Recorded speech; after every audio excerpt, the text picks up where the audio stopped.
فاتحہ. اللهم صل على محمد وآل محمد. اللهم صل على محمد وآل محمد. اللهم صل على محمد وآل محمد. بسم الله الرحمن الرحيم. الحمد لله رب العالمين.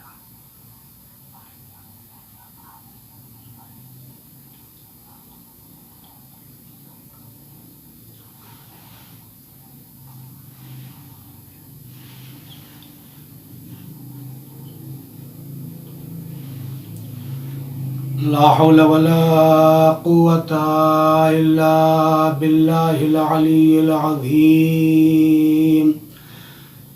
أعوذ بالله من الشيطان اللعين الرجيم. بسم الله الرحمن الرحيم. الحمد لله الذي لا يبلغ مدحته القائلون ولا يعصي نعماه العادون ولا يؤدي حقه المجتهدون الذي لا يدركه بعد الهمم ولا يناله غوص الفتن الذي ليس لصفته حد محدود ولا نعت موجود ولا وقت معدود ولا أجل ممدود فترى الخلائق بقدرته ونشر الرياح برحمته ووتدا بالصخور ميدان أرضه ثم الصلاة والسلام والتحية والإكرام على النبي المكي المدني القرشي الهاشمي الابتهي مولانا ومولى الثقلين جد الحسن والحسين أبي القاسم محمد. اللهم صل على محمد وآل محمد وعلى آل بيته الطيبين الطاهرين المعصومين المظلومين المنتخبين المنتجبين الغر الميامين ولعنة الله على أعدائهم وغاصبي حقوقهم أجمعين. أما بعد، قال الله تبارك وتعالى في القرآن المجيد والفرقان الحميد وهو أصدق الصادقين وقوله الحق. بسم الله الرحمن الرحيم. من عمل صالحا من ذكر أو أنثى وهو مؤمن فلنحيينه حياة طيبة ولنجزينهم بأحسن ما كانوا يعملون. صلوات بر محمد وآل محمد. اللهم صل على محمد وآل محمد وعجل فرجهم. آپ حضرات سے دماغ سے ایک بار سورہ الحمد اور 3 بار سورہ اخلاص کی تلاوت فرما کر محمد ظفر ابن یاسین، حسینہ بنت محمد، ابراہیم ابن قاسم علی، علی محمد ابن قربان علی، زبیدہ بنت قربان علی، ویرانی فیملی کے تمام مرحومین، مرچنٹ فیملی کے تمام مرحومین، پنجوانی فیملی کے تمام مرحومین، مکھانی اور مکھی فیملی کے تمام مرحومین اور اپنے اپنے آباء اجداد کی ارواح کو پڑھ کر بخش دیں.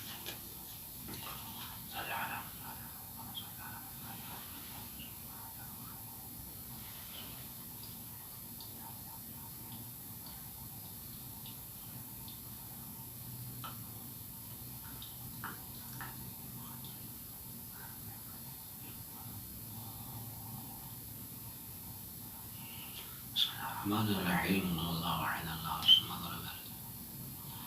بسم اللہ الرحمن الرحیم اللہ واحد اللہ الصمد لم یلد ولم یولد. بسم اللہ الرحمن الرحیم اللہ واحد اللہ الصمد لم یلد ولم یولد.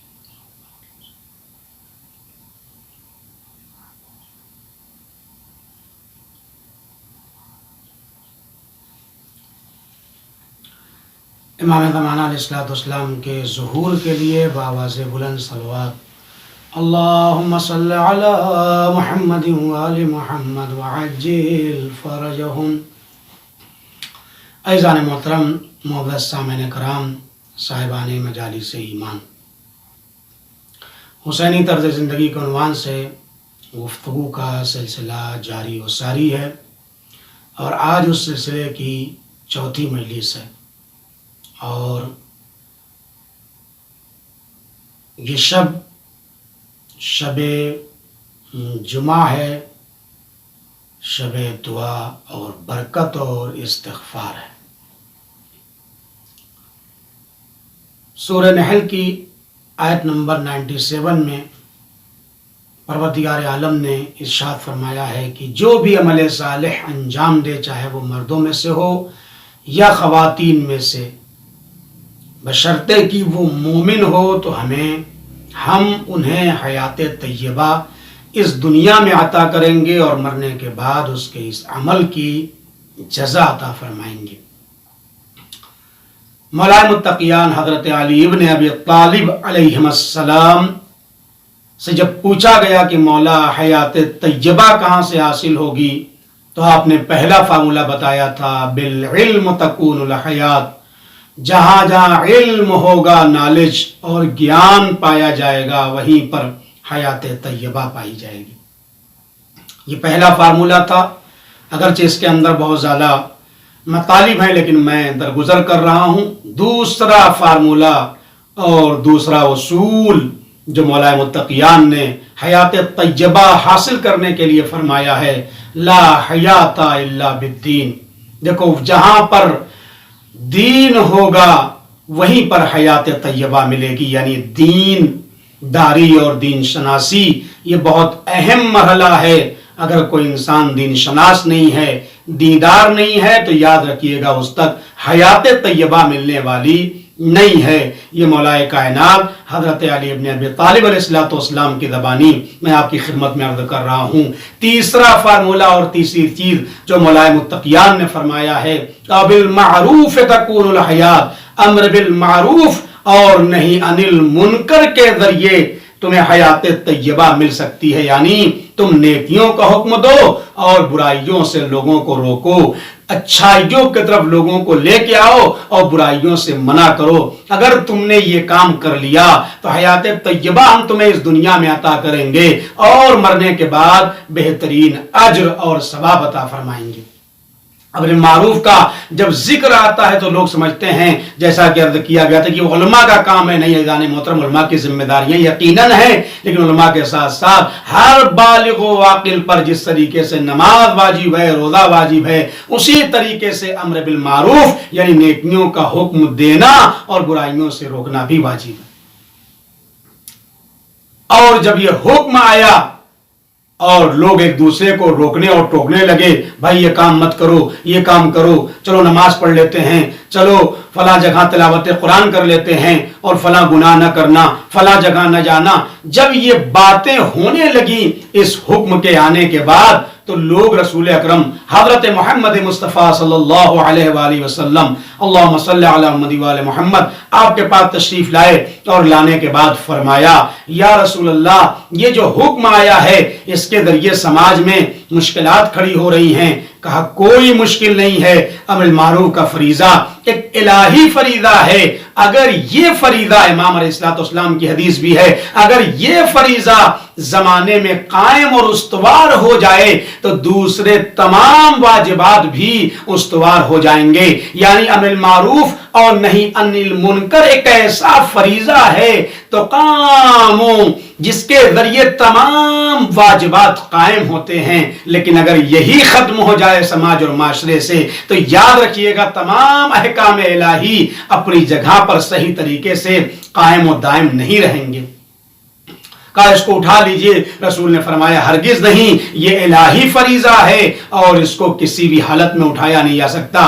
10 لوگ اکٹھا ہو کر کے، اگرچہ وہ لوگ بہت زیادہ پڑھے لکھے نہیں تھے، پیغمبر اکرم حضرت محمد مصطفیٰ صلی اللہ علیہ وآلہ وسلم، اللہم صلی علی محمد وآل محمد، آپ کے پاس تشریف لائے اور لانے کے بعد فرمایا کہ امر بالمعروف اور نہی عن المنکر کا جو فریضہ ہے اس کے ذریعے مشکلات کھڑی ہو رہی ہیں، یہ کیا یہ فریضہ اٹھایا جا سکتا ہے؟ تو دیکھیے بہترین انداز سے پیغمبر اکرم نے سمجھایا، کہا یہ بتاؤ جو تم 10 کے 10 لوگ آئے ہو، مسئلہ کیا ہے؟ کہا جب ہم کسی کو ٹوکتے ہیں وہ کہتا ہے جا کے اپنا گریبان دیکھو، تمہیں اپنی قبر میں سونا ہے، ہمیں اپنی قبر میں سونا ہے، تم سے کیا مطلب؟ ہم جوا کھیلیں، ہم شراب پیئیں، ہم بے نمازی رہیں، تم سے کیا مطلب؟ تم نے ہمارے اعمال کا ٹھیکہ لے رکھا ہے۔ لہذا جب ہم کسی کو ٹوکتے ہیں تو پلٹ کر کے یہ جواب ملتا ہے، یا رسول اللہ کس طریقے سے ہم امر بالمعروف کریں؟ توجہ چاہتا ہوں، بہت اہم میسج اور پیغام دینا چاہتا ہوں کہ ہم کیسے امر بالمعروف کریں۔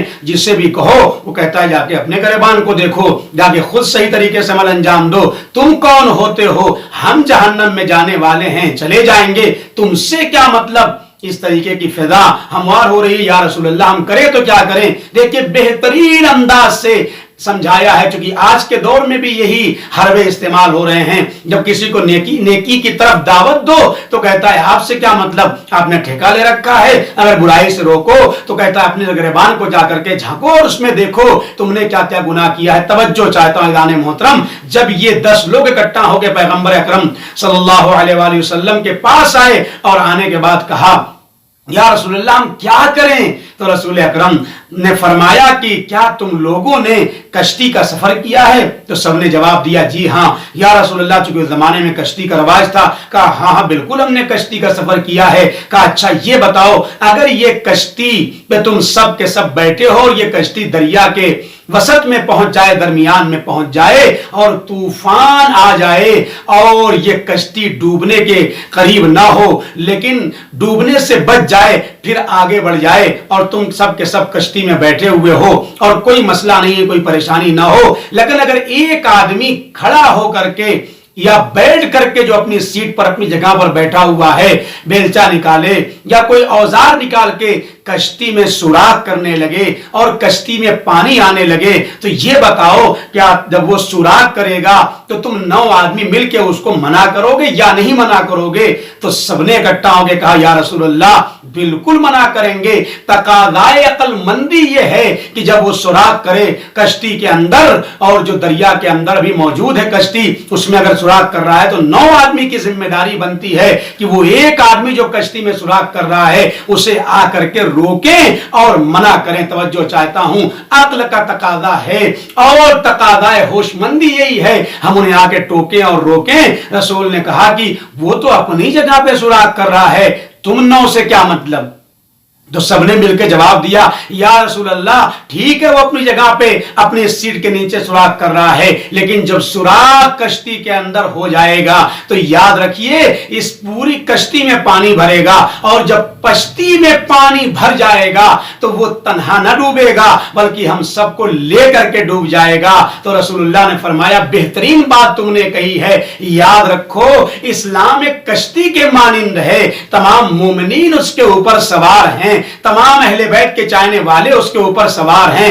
جب کوئی ناہنجار یا فسادی یا شر پسند انسان آ کر کے اس کشتی اسلام میں سوراخ کرنے لگے تو تمہاری ذمہ داری یعنی قوم کے ہر فرد کی ذمہ داری ہے جو اس کشتی میں سوراخ کر رہا ہے آ کے سب لوگ اسے منع کریں، ٹوکیں، روکیں، نہیں تو آئندہ چل کے ایک ایسا زمانہ آئے گا کہ پورا سماج اس گناہ میں مبتلا ہو جائے گا، پھر روکنا بھی چاہو گے تو نہیں روک پائے گا۔ توجہ چاہتا ہوں، اس کا مطلب یہ ہے امر بالمعروف ایک ایسا فریضہ ہے کہ جو سب کی ذمہ داری ہے، سماج اور معاشرے میں نیکیوں کا حکم دیتا رہے، برائیوں کو روکتا رہے۔ اگر یہ کام کرتا چلا جائے گا تو اسے حیات طیبہ اس دنیا میں ملے گی، مرنے کے بعد اجر و پاداش عطا کیا جائے گا۔ صلوات بر محمد وآل محمد، اللہم صلی علی محمد وآل محمد وعجل فرجہم۔